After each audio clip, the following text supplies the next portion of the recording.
Draw concentration time graph to illustrate chemical equilibrium, या draw concentration time graph when SO2 reacts with O2 to form SO3। ठीक है, अब ये मैं समझाने लगूं, इसको देखें, या अभी रहती है, बना लिया डायग्राम? हाँ, अच्छा, डायग्राम बना लिया तो अच्छी बात है, नहीं बनाई तो भी देख लें और बाद में बना लीजिएगा। अब्दुल्ला, आवाज आ रही है? आ रही है लेकिन बहुत हल्की आ रही है। हेडफोन लगाओ, या और जब क्लास हो रही होती है ना तो और कोई एप्लीकेशन ना खोला करो बार बार। जैसे व्हाट्सएप पे तुम मुसलसल कोई ना कोई मैसेज कर रहे हो, मैं वो देख नहीं सक रहा, कोई फ़ायदा नहीं है उन मैसेजेस का। ठीक है, अगर कोई मैसेज करना है यहाँ पे चैट के थ्रू ही कर लिया करो, और कोई और एप्लीकेशन ना खोला करो जब पढ़ रहे हो, उससे भी आवाज़ और इन चीज़ों पे फ़र्क पड़ता है। अभी आगे चलते हैं जी। ड्रॉ कंसंट्रेशन टाइम ग्राफ का मैं बता रहा था, इधर देखिएगा, बाकी फिर बाद में कर लेंगे। अब इसको हमने क्या करना है कि ग्राफ में इस साइड पे जो हॉरिजॉन्टल लाइन है, ये जिसको मैंने ब्लू कलर से की है, ये क्या होती है? ये होती है एक्स एक्सिस। ठीक है, और ये जो नीचे से ऊपर की तरफ है, ये क्या होती है? वाई एक्सिस होती है। सही है। अब अगर आप इसके ऊपर लेफ्ट से राइट की तरफ मूव करें, जैसे आप इस साइड पे मूव करेंगे, तो जितना ज़्यादा आप राइट पे जाएंगे उतना ज़्यादा इस पे जो वेरिएबल प्लॉट किया गया उसकी वैल्यू ज़्यादा होती रहेगी।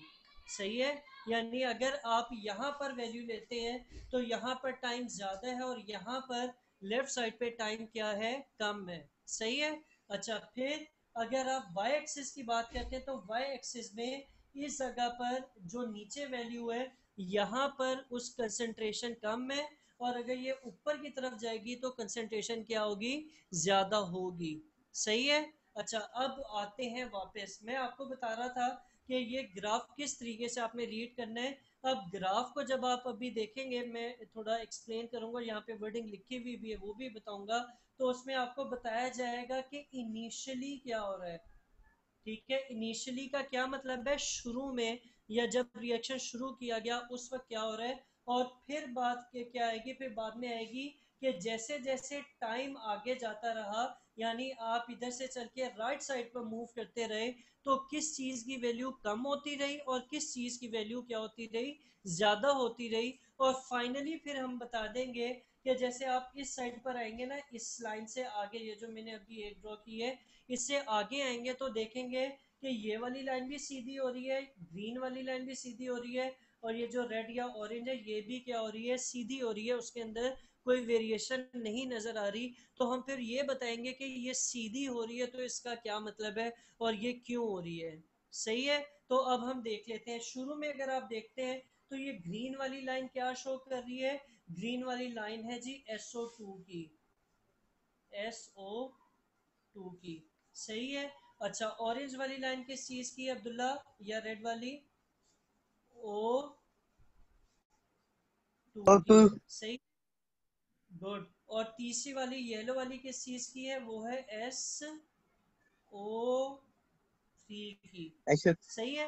अच्छा, अब अगर आप इस टाइम के ऊपर देखते हैं, यानी इस जगह पर देखते हैं ऊपर से नीचे, तो सबसे ज्यादा कंसंट्रेशन किस चीज की है? SO2 की। उससे कम किसकी है? O2 की।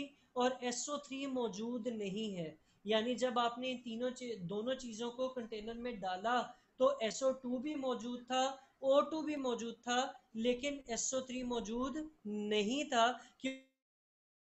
क्योंकि ये कहाँ से शुरू हो रहा है? ये इधर से शुरू हो रहा है, जीरो से। ठीक है, फिर टाइम चला, 0 सेकंड से 1 सेकंड गुजर गया, या थोड़ा सा टाइम गुजरा, तो क्या होना शुरू, तो आपको ये ट्रेंड नजर आएगा कि जो SO2 की लाइन है वो कहाँ को जा रही है? वो ऊपर की तरफ जा रही है। ऐसे ही हो रहा है ना। और SO2 की, सॉरी, SO3 की ऊपर को जा रही है, SO2 की नीचे आ रही है, और O2 की भी किधर आ रही है? नीचे की तरफ आ रही है। यानी जैसे जैसे क्या चीज़ ज़्यादा हो रही है? जैसे जैसे टाइम ज़्यादा हो रहा है, वैसे वैसे SO3 की कंसंट्रेशन क्या हो रही है? ज़्यादा हो रही है। SO2 की कंसंट्रेशन क्या हो रही है? कम हो रही है। और O2 की कंसंट्रेशन भी क्या हो रही है? कम हो रही है। अब ये कम होते होते क्या होगा? कम होते होते, तो मैं ये आपको दिखाता हूँ, एक सेकेंड। अब कम होते होते SO2 की, ये देखें, ये ट्रेंड बन रहा है, ये कम होते होते एक पॉइंट आएगा कि उसके बाद ये मजीद कम नहीं होगी। सही है कि ये स्ट्रेट हो गई। इसी तरह अगर आप O2 को देखेंगे तो वो भी कम होते होते एक वक्त आएगा कि वो भी कम नहीं होगी और स्ट्रेट लाइन हो जाएगी। इसी तरह SO3 जो ज्यादा हो रही थी वो भी ज्यादा तो हो रही है, यकीनन हो रही है, लेकिन एक वक्त आएगा कि वो मजीद ज्यादा नहीं होगी और स्ट्रेट हो जाएगी। तो वो पॉइंट, वो जगह जहां पर ये तीनों वैल्यूज क्या हो रही हैं, फिक्स हो रही है या इनकी कंसंट्रेशन मजीद ज़्यादा नहीं हो रही, वो पॉइंट किस चीज़ का है, वो इक्विलिब्रियम का है।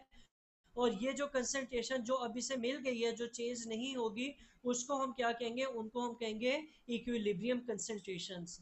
ठीक है, कि जो उनकी मिकदार है वो चेंज नहीं होगी। अच्छा, आप लोगों ने इसको डायग्राम बनाते हुए एक गलती हो सकता है की हो, बच्चे अक्सर कर जाते हैं, बताया जाए फिर भी कर जाते हैं, लेकिन मैं फिर भी बताऊंगा।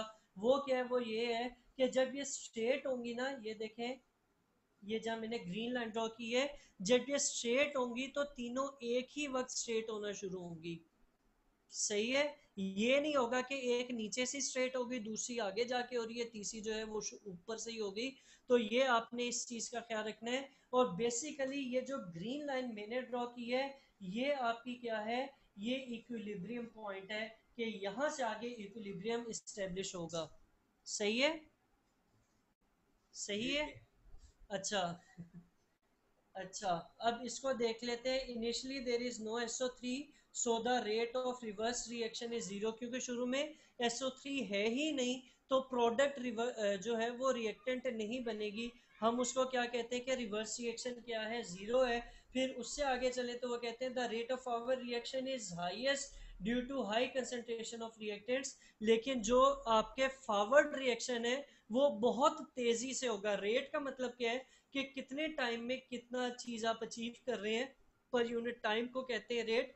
तो जैसे शुरू में क्योंकि SO2 भी ज्यादा है, O2 भी ज्यादा है, तो ये तेजी से क्या बनाना शुरू करेंगे, SO3 बनाना शुरू करेंगे, और उनका रेट क्या होगा, हाईएस्ट होगा। अब जैसे जैसे रिएक्शन आगे चलेगा, as the reaction proceed, the concentration of reactant जो है वो क्या करना शुरू करेगी, डिक्रीज करना शुरू करेगी। और रेट ऑफ फॉरवर्ड रिएक्शन जो है वो भी जो है क्या होना शुरू कर देगा, कम होना शुरू कर देगा। और ये नीचे उन्होंने क्या लिखा हुआ है, ये उन्होंने फॉरवर्ड रिएक्शन लिखा हुआ है। ठीक है, सही है। अच्छा जी, फिर नीचे चलते हैं और इसके बाद की बात करते हैं कि अभी उन्होंने फॉरवर्ड रिएक्शन का बताया है। अब जो है वो रिवर्स रिएक्शन का देखेंगे। रिवर्स रिएक्शन के बारे में वो क्या कहते हैं, जैसे जैसे SO3 की कंसंट्रेशन ज़्यादा हो रही है, तो SO3 थोड़ा थोड़ा जो है वो डीकम्पोज होके SO2 और O2 बनाना शुरू करेगा। यानी जैसे ही SO2 और O2 बनना शुरू होगा, तो आपकी जो रिवर्स रिएक्शन है वो उस वक्त स्टार्ट हो चुका होगा। और इस रिएक्शन में SO3 जो है वो रिएक्टेंट बन जाएगा, और मिलके क्या बनाएगा, रिएक्टेंट क्या बनाएगा, SO2 और O2 बनाएगा। और इस केस में रिवर्स रिएक्शन आपके ये लिखा हुआ है। ठीक है, अब्दुल्ला आवाज आ ठीक रही है। ठीक है। अच्छा, अब फाइनल पे आ जाते हैं कि एंड पे क्या होगा। हमने पहले रिवर्स रिएक्शन का भी बता दिया, फिर हमने फॉरवर्ड का भी, पहले फॉरवर्ड का बता दिया, फिर रिवर्स का बता दिया। अब जो है वो हम इक्विलिब्रियम वाले पॉइंट की बात करेंगे। इक्विलिब्रियम पॉइंट में क्या होगा, जैसे जैसे कंसंट्रेशन SO3 की ज़्यादा होती रहेगी, तो रिवर्स रिएक्शन भी उतना तेज़ी से होना शुरू हो जाएगा।